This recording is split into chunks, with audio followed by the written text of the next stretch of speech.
Juan 8:58 y vamos a orar. Recuerde tener la confesión de fe. Si alguien no la tiene, nos dice y se la proveemos. Por ahí hay algunas. Juan 8:58. Dice, Jesús dijo, de cierto os digo, antes que Abraham fuese, yo soy. Padre, gracias por tu palabra.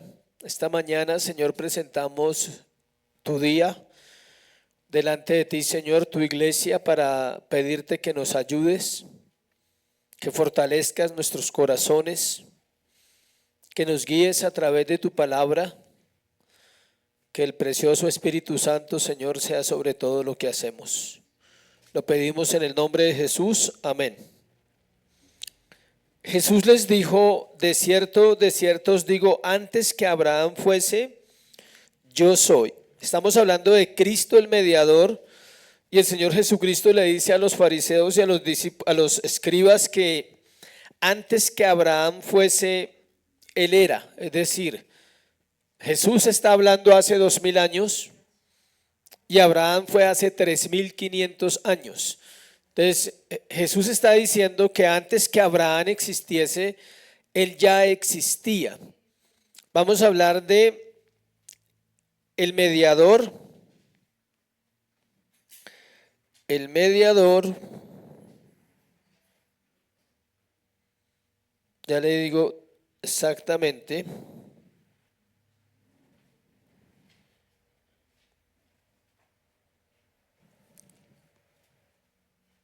Mientras tanto puede ir mirando el numeral 2 del capítulo 8 de la confesión de fe mientras yo busco acá mi tema. Puede ir leyendo lo que es largo, entonces vaya mirándolo ahí despacio, vaya leyéndolo.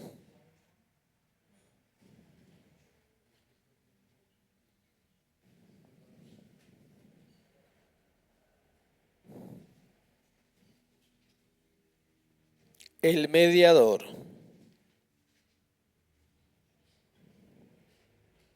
Vamos a hablar de la identidad de ese mediador y vamos a leer ese párrafo 2 de la confesión de fe. Dice, el Hijo de Dios, la segunda persona de la Trinidad, siendo Dios verdadero y eterno, el resplandor de la gloria del Padre, consustancial con aquel e igual a él, que hizo el mundo y quien sostiene y gobierna todas las cosas que ha hecho. Voy a leerlo por partes, porque como es tan largo, recuerden que ahí hay unos numeritos. ¿Sí los ve? El numerito chiquitico. Cuando yo terminé de leer ahorita, hay un 1. Entonces vuelvo a leer y voy a leer hasta donde está cada numerito y vamos a ir explicando. El Hijo de Dios, la segunda persona en la Santa Trinidad, siendo Dios verdadero y eterno, el resplandor de la gloria del Padre, consustancial con aquel e igual a él, que hizo el mundo y quien sostiene y gobierna todas las cosas que ha hecho. Es importante entender que Jesús es Dios, y esto marca una diferencia en todas las religiones del mundo entero, porque normalmente la gente tiene un concepto de Jesús muy rebajado, muy bajito, y de hecho los mismos discípulos, Jesús les pregunta a ustedes, ¿quién dicen que yo soy? Cuando Jesús le pregunta a los discípulos, ¿ustedes quién dicen que yo soy? Unos dijeron que de pronto era Jeremías, que era Elías, Juan el Bautista, y Pedro da la maravillosa respuesta en Mateo cuando dice, tú eres el Hijo del Dios viviente, y el Señor le dice, bienaventurado eres Pedro, porque no te lo reveló ni carne ni sangre, sino mi Padre que está en los cielos. Cambia la vida de un cristiano cuando logra entender que Jesús es Dios. No es simplemente un maestro de la Biblia o el mejor maestro de la Biblia o un predicador de la Biblia, aunque lo es. No es un profeta, aunque lo es. ¿Sí me explico? O sea, hay gente que dice, sobre todo los opositores de la fe cristiana, muchos científicos y muchos filósofos dicen que Jesús fue un gran personaje y fue un gran hombre y fue un gran maestro de muchas enseñanzas sabias. La cristología, que es lo que estamos viendo en el capítulo 8 de la Confesión de Fe, se estableció durante los primeros 5 siglos de la iglesia cristiana, porque había una tremenda batalla y era entender que Jesús es Dios, que el Señor Jesucristo es Dios. Por eso dice el Hijo de Dios, la segunda persona en la Santa Trinidad, siendo Dios verdadero y eterno, el resplandor de la gloria del Padre. Y esta palabra es clave, consustancial, es decir, igual, la misma esencia. Los que ya vieron la doctrina de Dios, hablamos de que el Padre no es el Hijo, el Padre no es el Espíritu no es el Padre, el Espíritu no es el Hijo, y Dios no es ni el Hijo ni el Espíritu. Cada uno tiene una naturaleza o una personalidad, pero los tres son idénticos en todos sus atributos, en toda su esencia.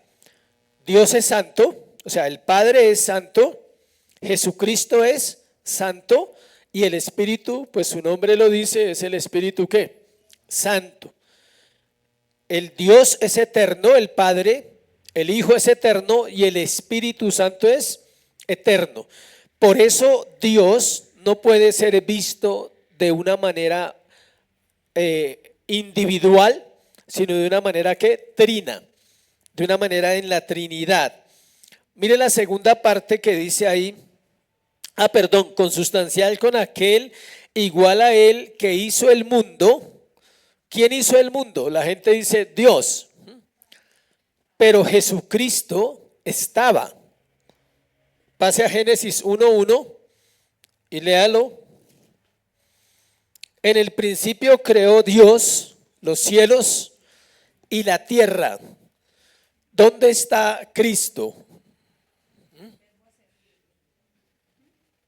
No, ¿dónde está Cristo?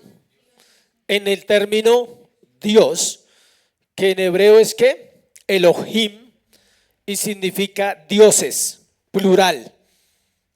Usted podría leer en el principio los dioses crearon los cielos y la tierra. ¿Cuáles? El Padre, el Hijo y el Espíritu Santo. Dioses en plural, Elohim. Ahí estaba el Hijo. Por eso cuando Juan capítulo 1 versículo 1 dice que en el principio era ¿qué? El verbo, y el verbo estaba con Dios y el verbo era Dios. Si usted sigue leyendo Génesis, Cristo es la palabra encarnada para nosotros, y Cristo no, es importante esto, escuche. Algunos dicen que Cristo participó de la creación. No, Él creó. O sea, Dios creó. Los tres crearon. No es que el Padre permitió participar o permitió que el Espíritu Santo participara. No, los tres son iguales en creación, iguales para la salvación. Todos trabajan unidos. Dice, quien sostiene y gobierna todas las cosas que ha hecho. ¿Cómo sostiene Dios todas las cosas que ha hecho? En el poder de su palabra. Dios le dijo al mar que llegara hasta cierto lugar y el mar hace caso. Igual a nosotros, hace caso, obediente ahí, quieto. Dios sostiene el sol con su palabra. El sol está puesto ahí. Y la ciencia dice pues que hay una cantidad de leyes físicas, y ha llegado a investigar por qué el sol está ahí y por qué la luna está al otro lado y por qué la luz y por qué el día. Pero Dios lo hizo todo, ¿por qué? Por su palabra. Él puso el sol ahí y dice que el sol debe estar ahí hasta el fin del mundo. El día que no haya sol, asústese. Usted ese día sí diga, el fin del mundo. Un día no va a haber sol, un día no va a haber. el día del juicio final. Para los que no saben, la venida de Cristo y el juicio final son dos sucesos que van a pasar casi simultáneos. Cristo viene y viene el fin. No hay rapto secreto como nos enseñaron, no lo hay. Hay una sola venida y luego ¿qué? El juicio. Y dice que los cielos serán enrollados como una cortina. ¿Sí? ¿Alguien ha enrollado una cortina? Fácil, ¿no? La quita y la enrolla. Dice que así los cielos serán enrollados. Imagínense los cielos como son de grandes y en un momento se van a recoger del temor del Señor. Numeral, vamos de donde dice dice cuando llegó la plenitud del tiempo. Acompáñenme a Gálatas 4:4. Gálatas 4:4. Ahí está esa parte. Alguien que lo lea, por favor, con voz de trueno. Gálatas 4:4. ¿Qué dice? Pero cuando vino el cumplimiento del tiempo, Dios envió a su Hijo, nacido de mujer y nacido bajo la ley. ¿Sí? ¿Sí es claro? Cuando vino el cumplimiento de ¿qué? Del tiempo. ¿Cuál tiempo? El tiempo que ellos habían acordado desde antes de la fundación del mundo. Se reunieron los tres y dijeron: en el año tal o en tal época viene el Hijo a la tierra. El Hijo se va a manifestar, se va a encarnar y va a nacer de una mujer. Ahí dice, Dios envió a su Hijo, nacido de mujer y nacido bajo la ley. Jesús tenía que cumplir la ley, el Antiguo Testamento. Jesús no tiene el Nuevo Testamento, tengan en cuenta eso. Cuando usted habla de Jesús, recuerde que el Nuevo Testamento no está ¿qué? Escrito. La gente a veces no logra ver ese detalle. Todo lo que él vive es ¿qué? El Antiguo Testamento, la ley. Entonces, cuando llegó el tiempo, tenía que cumplirse esta palabra, que tenía que nacer de una mujer. ¿Para qué? Para ser hombre, sencillo. Si hubiera nacido de ángeles, pues no sería hombre. Y si hubiera aparecido en la tierra, sí, él podía aparecer ahí un día a los 33 o a los 40, a la edad que él quisiera aparecerse. ¿Puede aparecer o no? ¿No es Dios? Se abrió el mar, se levanta muertos. ¿Por qué no puede un día aparecer ahí y decir: aquí estoy? No, pero había un orden. Él tenía que venir a la tierra como él mismo había ¿qué? Establecido. Entonces viene de una mujer para ser hombre. ¿Para qué? Para redimir a los hombres. Y tiene que nacer según la ley, para cumplir la ley, porque la ley nos condenaba. La ley nos manda a todos al infierno, para que usted sepa. Si no aparece el evangelio, la ley nos condena a todos hoy al infierno. Todos iríamos al infierno sin excepción, por la ley. Porque ¿qué dice la ley? Que la paga del pecado es, y el otro parte del versículo sí se la sabe, más, ahí pone, más la dádiva, el regalo de Dios es vida eterna en Cristo Jesús. ¿Sí ve? La vida eterna es regalada a su pueblo en el mediador, en Cristo. Entonces, si no nacía de una mujer, no podía redimir.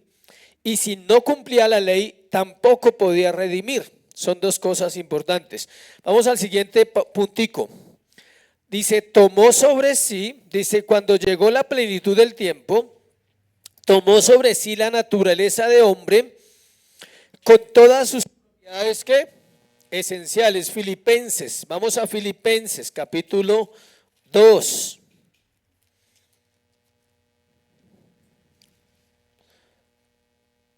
Cinco.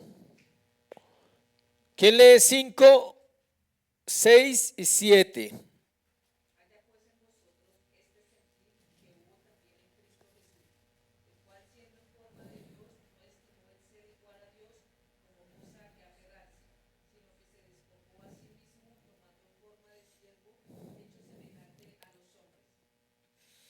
Siga.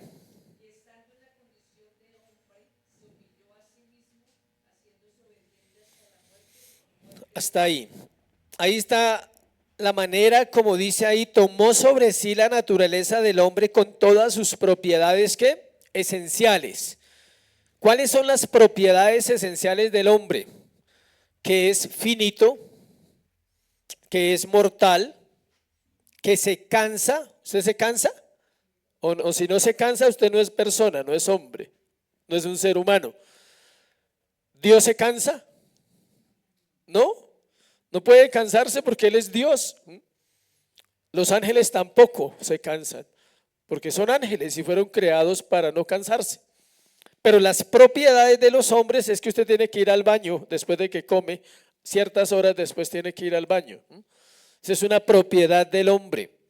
Tiene necesidades básicas como cuáles: comer, dormir, ir al baño. Son 3 necesidades básicas. Trabajar no, porque hay gente que no trabaja nunca y no sé cómo vive en la tierra, pero también vive. O sea, trabajar no es una necesidad básica del hombre, es un deber. Pero necesidades básicas es que sin ellas no puede vivir. ¿Puede vivir sin comer? ¿Puede vivir sin dormir? No. ¿Puede vivir sin hacer las necesidades? No, no puede vivir. ¿Sí? ¿Sí ve? Son necesidades básicas. Y cuando la confesión de fe dice que Él tomó las propiedades naturales de los hombres, es decir, era un hombre completamente. Alguien decía que si tú te lo hubieras encontrado en Jerusalén y lo hubieras saludado, hubieras sentido los callos de sus manos, porque trabajaba en carpintería. O sea, eran unas manos como cualquier obrero, callosas de trabajar. Tal vez olía a madera, dicen, tal vez, sí, porque trabajaba con madera. Y si lo hubieras encontrado, no hubieras distinguido quién era él. ¿Por qué? Porque estaba velado hasta que él se manifestara.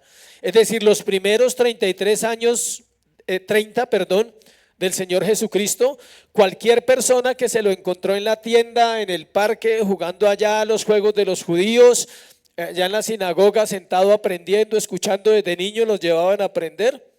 Nadie podría decir que él era ¿qué? Dios. Esa parte estaba ¿qué? Velada. Para sus hermanos, imagínense los hermanos de Jesús, toda la vida con él desde niño. Él era el mayor, ¿no? Tengamos en cuenta eso. Está Judas, está Simón, está el otro Santiago, son hermanos de él. Se calcula 5, 4, 5 y 2 hermanas, eran como 7, ¿sí? Entonces imagínense ellos jugando con él, compartiendo con él, comiendo con él, pero jamás en su mente ellos vieron en él ¿a quién? A Dios. Hasta que él se revela, hasta que él viene y se manifiesta como Dios. Y así pasa con nosotros. Hoy en día la gente, usted le dice, ¿usted sabe quién es Jesús? Ah, sí. Sí, el de la pasión de Cristo, ese, el mechudito, ¿sí? El de ojos azulitos y mechudito, sí, ese es Jesús. ¿Quién no sabe en el mundo entero quién es Jesucristo? Todo el mundo. ¿Alguna vez? Sí, hay un Jesús. Pero la pregunta, ¿quién sabe que Él es Dios? Sus hijos. Porque tiene que, ¿qué? Revelarse al corazón del ser humano como el mediador entre Dios y los hombres. Dice ahí, y con sus debilidades concomitantes. ¿Qué significa concomitante? ¿Alguien sabe? Que están en él, son parte de él. Concomitante es algo que hace parte de. Puede haber otro significado, pero se puede definir así. Hace parte de. Es mío, está ahí. Entonces las debilidades del Señor eran las mismas que usted y yo. Se cansó, tuvo hambre, tuvo sueño, se airó, ¿no? Dice la Biblia, ¿cierto? Ahora vamos a hablar de la ira en el sermón. ¿La ira es un pecado? No, no, la ira no es un pecado. Tengan en cuenta ese detalle. Pecarse cuando está airado, sí. Es diferente, por eso dice airaos, pero no pequéis. Pablo no manda a pecar a nadie. Y Pablo dice, aírese, ¿sí? Aírese. Póngase bravo, póngase brava como quiera, ¿sí? Pero cálmese, o sea, pero refrene el deseo de matar a alguien. Refrene el deseo de pegarle un puño, o sea, refrénelo, ¿sí? Sí, porque usted se puede airar o un madrazo, así sencillo. Refrene su lengua, refrene sus brazos, refrene su mente, llévela cautiva al Señor. Entonces, ¿sí se puede airar? Claro. ¿Por qué la ira no es un pecado? Ahora lo voy a explicar mejor.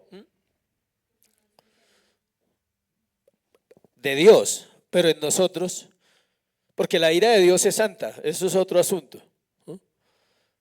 ¿Por qué no es un pecado? Porque es una emoción.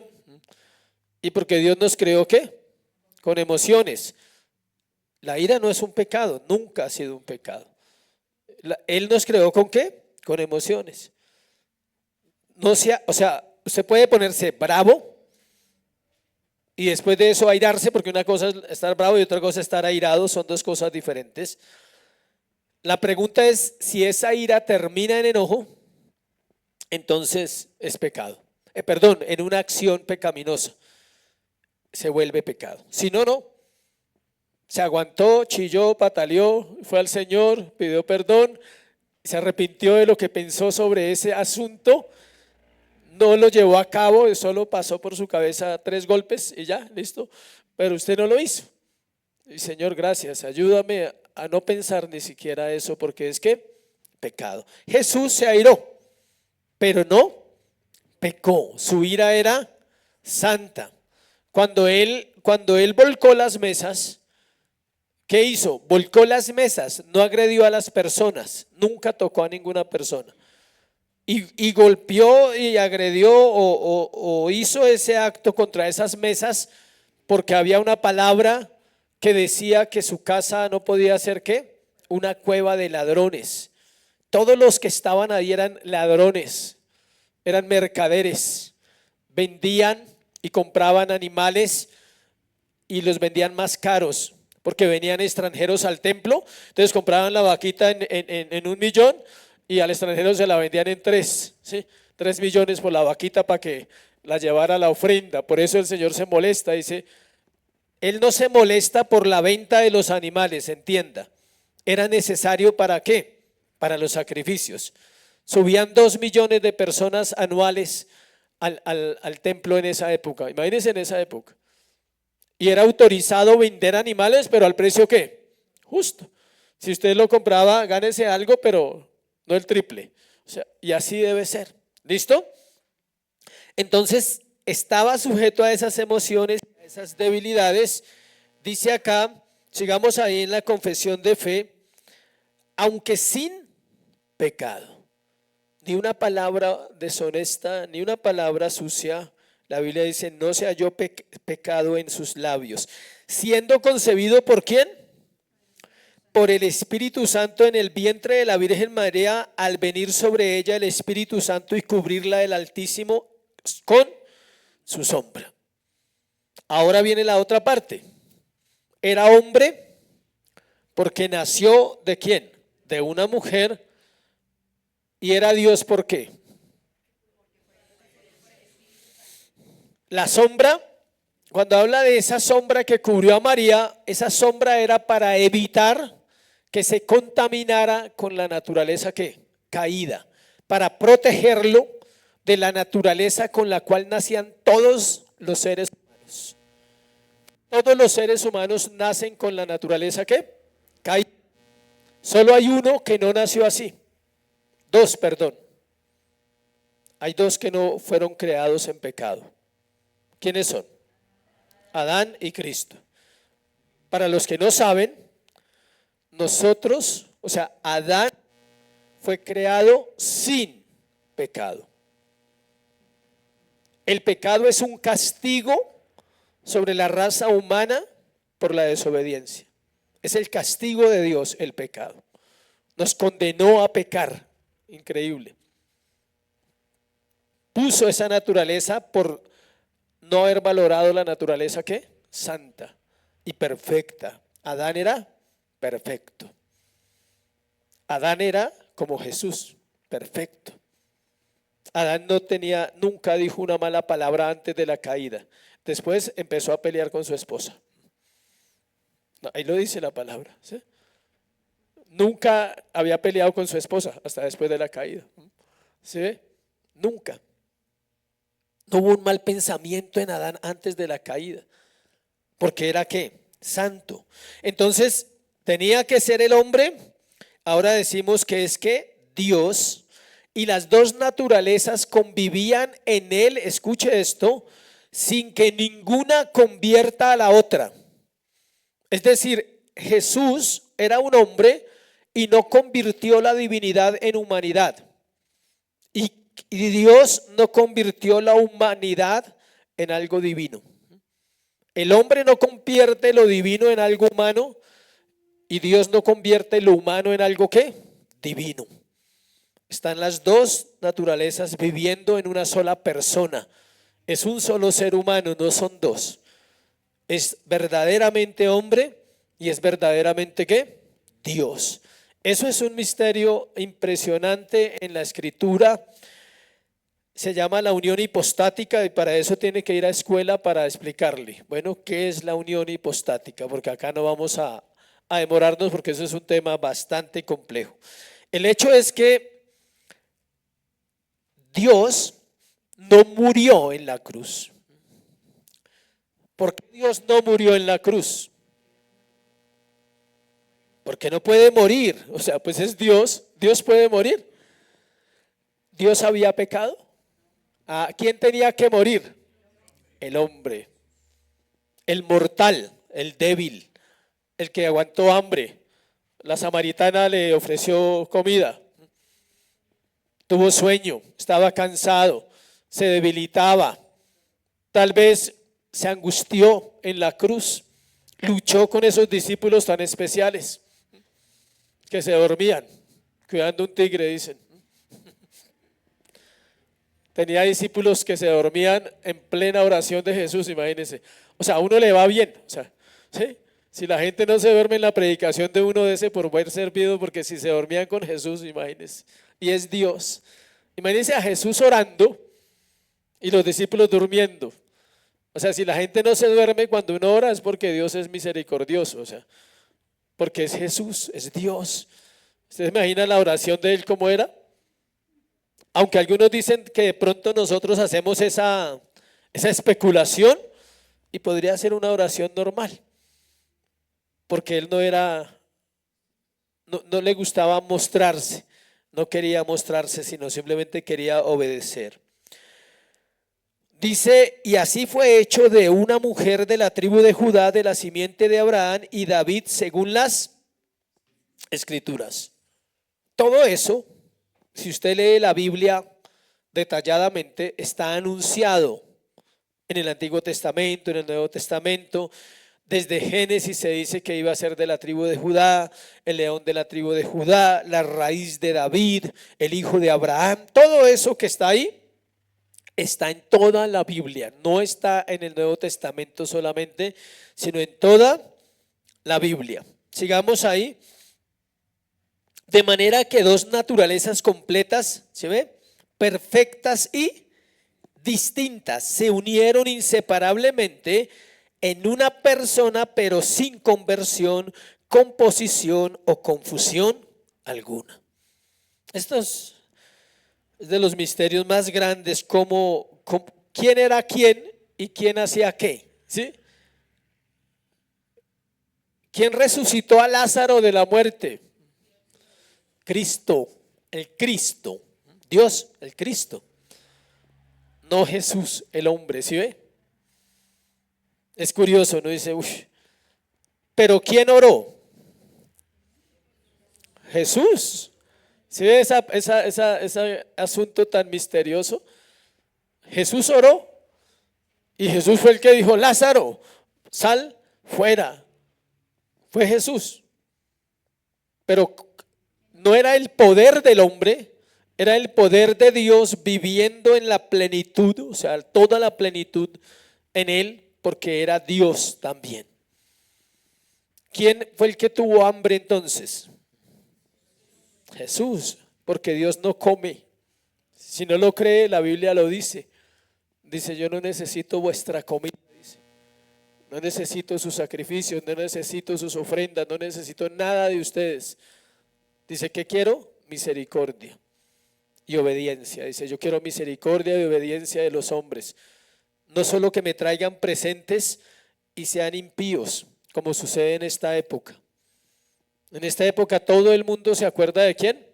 De Jesús. Y el año entrante nadie se acuerda de Jesús del 5 de enero, el 7 de enero ya nadie se acuerda de Jesús. Entonces Dios dice, no quiero regalos, no quiero nada. No quiero que me traigan nada de lo que ustedes traen todos los años. Quiero obediencia, quiero misericordia unos con otros. Quiero menos soberbia, menos orgullo, menos arrogancia. Quiero eso. La gente en esta época todo el tiempo cree que está hablando ¿de quién? De Jesús. Y entonces no es así como, las cosas no son como parecen. Dice, esta persona es verdaderamente Dios, verdaderamente hombre, aunque un solo Cristo, el único mediador entre Dios y los hombres. El tema de la cristología es toda la Biblia, es muy profundo y esa unión de esas dos naturalezas es interesante conocerla, porque usted necesita a ambos. Usted necesita a Jesús, ¿para qué? ¿Qué podemos tomar de Jesús el hombre? Su ejemplo, su vida práctica. Nos mostró con su vida que se podía amar al prójimo, que se podía perdonar, que se podía ser paciente. Nos mostró con su vida el carácter de ¿quién? De Dios en él. Y Cristo, ¿qué hace por nosotros hoy? Intercede por nosotros a la derecha del Padre. A la derecha está el hombre, Dios. Para mí esa imagen está grabada en mi cabeza desde que entendí esa parte, que ya no puedo verlo solo como Dios. Es importante eso. Usted no puede ver a Jesús solo como Dios, se vuelve místico y se vuelve raro. Usted se puede volver raro, un cristiano raro, un cristiano místico, un cristiano que espiritualiza todo. Cuando usted piensa en Jesús, a la derecha del Padre, piense que en el hombre, Dios. Porque usted, si mirase, si pudiese tener una ventanita abierta y mirar allá, vería al hombre de carne y hueso de 33 años, con las marcas en sus manos y con las marcas en sus pies, y su espalda tiene cicatrices. Fue la que le mostró ¿a quién? A Tomás, cuando le dice, Tomás, mira, no seas incrédulo sino cree. ¿Le quiere poner la mano ahí? Póngala. Obvio que Tomás no se atrevería, o sea, yo me imagino que quedó temblando, o sea, ¿sí? Le dice, mire, meta ahí la mano, o sea, ¿sí? Si usted no cree que yo soy el mismo que morí y soy el mismo que he resucitado, ¿sí ve? Entonces cuando yo pienso en esa imagen, pienso en el hombre, pero al mismo tiempo sé que él es ¿quién? Dios, y está directo con su Padre. Es un regalo. Dios quiso de alguna manera que la humanidad lo conociera y no había otra manera para que la humanidad lo pudiera conocer a él.